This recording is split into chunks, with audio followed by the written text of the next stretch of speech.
देखें, ले एक जगह है ले, जी, जो कि ले में इंडिया का बहुत बड़ा एक अड्डा है, उन्होंने फौजी अड्डा है, फजाई और अड्डा है। देखिए सर, देखिए चाइना की भी तो काउंटर स्ट्रेटजी होनी चाहिए ना, और पाकिस्तान चाइना के कैंप में भी, और हम भी बहुत बुरी तरह फंसे हुए हैं कि उन्होंने क्वाड का एक कॉन्सेप्ट लेके आए जिसमें ऑस्ट्रेलिया भी शामिल है, जापान है, था, इंडिया को कर खुद दिया था और इंडिया को शामिल किया। और इंडिया को अमेरिका ने खुद भी और इसराइल के थ्रू भी बहुत सारी टेक्नोलॉजीज दी, मिलिट्री टेक्नोलॉजी दी, उसको अपना स्ट्रेटेजिक पार्टनर बना लिया। जनरल साहब, वो जो इंडिया का था ना खत्ते का पुलिसमैन बनने का ख्वाब, वो ख्वाब उसको पूरा होता हुआ नजर आया। हाँ, इंडिया रशिया के साथ था, अमेरिका के मुखालिफ कैंप में था, तो फिर ये सारी चीजें चेंज हो रही हैं, चेंज हो रही थी और इंडिया को एक अपॉर्चुनिटी मिली। गुफ्तगू करेंगे जो इंडिया और चाइना के माबेन जो अर्ली मई से जो स्कर्मिशेस शुरू हुई हैं, और 15 जून को जब ऑल हेल ब्रोक लूज, और ये लड़ाई हुई थी लाठियों और पत्थरों के हिसाब से, तो इस सारी चीज़ का बैकग्राउंड जनरल साहब से जानेंगे, और पाकिस्तान के लिए क्या इम्प्लीकेशंस हैं इसकी। जनरल साहब, टू बिगिन विद थोड़ा सा इसके बैकग्राउंड पे जो साइनो इंडिया जो कॉन्फ्लिक्ट है, इसकी रीजंस क्या हैं और स्ट्रेटेजिक इम्पेरेटिव्स दोनों साइड्स की क्या हैं इसमें? जी थैंक यू जी। इसमें सबसे पहली बात यह कि थोड़ा सा इसका परसे मंजर, जिसको पर्सपेक्टिव बोलते हैं ना, या जो इसका कॉन्टेक्स्ट होता है, उसको समझना जरूरी है। कॉन्टेक्स्ट भी दो किस्म का, एक तो है ग्लोबल कॉन्टेक्स्ट और एक थोड़ा सा रीजनल कॉन्टेक्स्ट की हम बात करेंगे। पहले मैं थोड़ा सा रीजनल कॉन्टेक्स्ट को पीछे लेके जाऊंगा, बिफोर पार्टीशन 1947 से पहले, जब ब्रिटिश एम्पायर यहाँ पे थी, उस वक्त ब्रिटिश एम्पायर की बाउंड्री थी चाइना के साथ, और वो बाउंड्री बड़ी लूज सी बाउंड्री थी, उसकी डिमार्केशन नहीं हुई थी, और उसके ऊपर उनके एग्रीमेंट्स आपस में चलते रहते थे, और उनका आपस में चल रहा था। लेकिन पार्टीशन के बाद थोड़ी सी सिचुएशन डिफरेंट हो गई। लेकिन मैं अभी उसको थोड़ा सा ग्लोबल पर्सपेक्टिव से इसको रिलेट करूंगा। आपको याद होगा कि यूएसएसआर जब खत्म हो गया है, उसके बाद से सर्द जंग खत्म हो गई, तो अमेरिका ने अपनी जो मेन पावर थी, उसमें अपनी पिवट की पॉलिसी के तहत उसको अटलांटिक ओशन से पैसिफिक ओशन की तरफ शिफ्ट किया।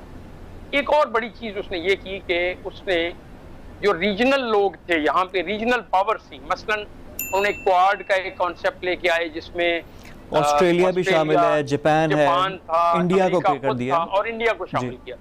और साथ ही साथ उन्होंने एशिया पैसिफिक, पहले बोला जाता था लफ्ज ज्यादा, एशिया पैसिफिक उन्होंने इंडो पैसिफिक कर दिया।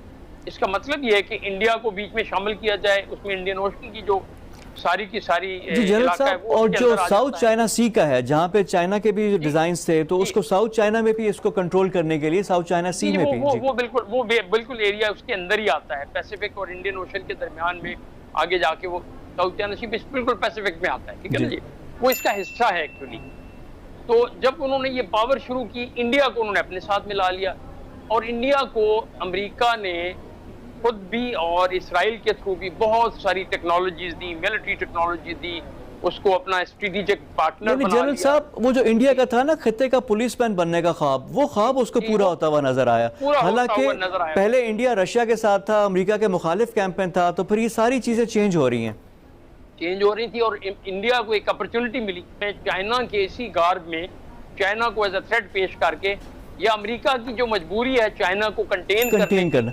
लेकिन सर देखिए, चाइना की भी तो काउंटर स्ट्रेटजी होनी चाहिए ना, और पाकिस्तान चाइना के कैंप में भी, और हम भी बहुत बुरी तरह फंसे हुए हैं। और इंडिया ने अमेरिका के probably eight behest of American, या अपने तौर पे उन्होंने समझा कि एक अपॉर्चुनिटी है, एक तो हम थोड़ा सा चाइना के साथ थोड़ा कुछ करते हैं। आपको याद है 2-3 एरियाज हैं जो कि वहाँ पे बोन ऑफ कंटेंशन रहे हैं। एक तो एरिया है अरुणाचल प्रदेश का, जो बिल्कुल ईस्ट में है, जिसको कि चाइना कहता है कि वो पूरा का पूरा सूबा हमारा है, वो स्टेट इंडिया के पास है, लेकिन चाइना कहता है कि वो हमारी है। एक तो वो है कंटेंशन, और वहां पे भी 62 में लड़ाई हुई थी। फिर आप थोड़ा सा आगे आए, भूटान और सिक्किम का एरिया जो है, जहाँ पे डोकलाम 2017 में जो डोकलाम का हुआ था, और ये सारा इलाके में लड़ाई पहले 62 में यहाँ पे भी हुई। फिर तीसरा जो एरिया है जहाँ पे लड़ाई हुई है अभी रिसेंट भी, जिसमें एस्केलेशन, वो लद्दाख का एरिया है। लद्दाख का एरिया वो है जिसमें कि अक्साई चेन का एरिया, जो कि ऊपर चाइना के पास है, उससे आप नीचे आते हैं, और यहाँ पे पाकिस्तान की भी इन्वॉल्वमेंट एक तरह से हो जाती है कि हम भी पाकिस्तान की भी, जी हम भी बिल्कुल साथ हैं। आप देखें, ले एक जगह है ले, जो कि ले में इंडिया का बहुत बड़ा एक अड्डा है, उनका फौजी अड्डा है, फजाई अड्डा है। जनरल साहब, जब हमने कारगिल किया था, तो ले कारगिल रोड वो अंडर थ्रेट आ गई थी, जी जी, वो बिल्कुल आपको याद है, बिल्कुल सही बात है, आपकी बात दुरुस्त है कि उस वक्त ले कारगिल रोड को हमने थ्रेटन किया था, जी अपने फायर से, डायरेक्ट फायर से भी हमने थ्रेटन किया था उस वक्त। तो मैं जो बात कर रहा था कि इंडिया ने क्या किया, इंडिया ने देखा कि अमेरिका के उसके ऊपर शय लेते हुए उन्हें अपनी पावर को वहां पे कंसोलिडेट करना शुरू किया, बढ़ाना शुरू किया, और उन्होंने ले से लेकर श्योक और आगे एक जगह आती है दौलत बेग ओल्डी जी, ओल्डी जहाँ पे वो रोड आता है, जी दौलत बेग ओल्डी रोड जी, रोड आता है, जी। वो रोड पहले नहीं थी, उन्होंने ये रोड पिछले 2-1 साल में वो रोड कंप्लीट कर ली। अच्छा, उस दौलत बेग ओल्डी को एक छोटी सी जगह थी, बटालियन माइनस टाइप, वहां पे एक फोर्स होती थी, उसको उन्होंने ब्रिगेड प्लस ब्रिगेड पे ले गया, अभी 2 ब्रिगेड तक की फोर्स वहां पे हो सकती है। फिर ने वहां पे लैंडिंग स्ट्रिप्स भी बनाना शुरू कर दी। चाइना ने जब ये देखा कि यार ये इंडिया तो कोई और गेम खेल रहा है, अमेरिका के कहने के ऊपर या बगैर कहने के ऊपर, वो एक और गेम और खेल जनरल रहा है। साहब, यहाँ से जो सीपैक वाला हमारा रूट है वो भी जिस तरह ले कारगिल रोड का, उसका भी जी, काउंटर था ना एक, ये तो हमारे जी, लिए तो ये- स्ट्रेटेजिकली बड़ा इंपॉर्टेंट है जी, इसको रोकना।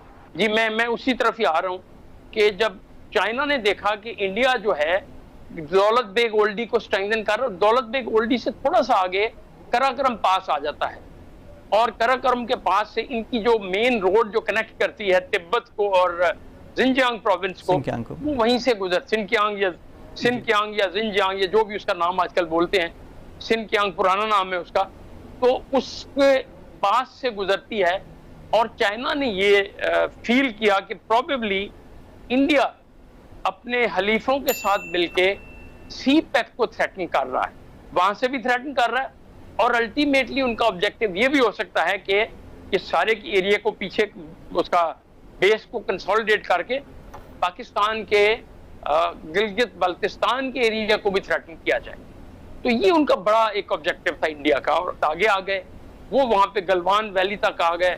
और अच्छा जनरल साहब, ये जो स्क्रमिश इसमें इस्तेमाल नहीं हुआ, सिर्फ पत्थरों का, लाठियों का इस्तेमाल हुआ कुछ, तो ये जी, क्यों? जी। दोनों साइड से है, जंग नहीं चाहती, जंग का खतरा, इसी से मेरा सवाल है कितना ज्यादा है इस इलाके में, इंडिया चाइना का, पाकिस्तान इंडिया का, ये सारा जरा कॉन्टेक्स्ट जरा समझाएं, हमें एक्सप्लेन करें। जी, मैं सिर्फ एक मुआहिदा हुआ था इंडिया और चाइना का, मेरे ख्याल में 93 में हुआ था वो मुआहिदा, जिसमें उन्होंने कहा था कि हम एक दूसरे के खिलाफ फायर आर्म्स नहीं यूज करेंगे, कुछ उसकी उन्होंने SOPs बना ली, तो वो उसके जेन में था। आके आराम से ऑक्यूपाई कर ली सारी वो जो जगह थी, बड़ी हाइट से ऑक्यूपाई कर ली गलवान वैली के अंदर, उन्होंने भी फायर कोई नहीं किया। इंडियंस ने भी ये समझा कि अभी हमने फायर नहीं करना। अब बड़ी स्ट्रेंज सी बात है कि इंडियन एक अच्छी खासी फोर्स लेके, जिसमें उनके एक कर्नल साहब की डेथ हुई, ये 16 बिहार रेजिमेंट थी उनकी, वो गई, उसके साथ 1-2 और बटालियन के लोग थे, इन्होंने बगैर आर्म्स और एमुनिशन के ये लोग गए हैं। चाइनीज ने ये समझा कि ये हमें यहाँ से हमें अपरूट करने आ रहे हैं, हमें यहाँ से निकालने आ रहे हैं, तो वहां पे लड़ाई हुई है इनकी बगैर आर्म्स के, यानी डंडे, लाठी, सोटे जिसको बोलते हैं, उनसे, पत्थर, उनसे लड़ाई हुई है।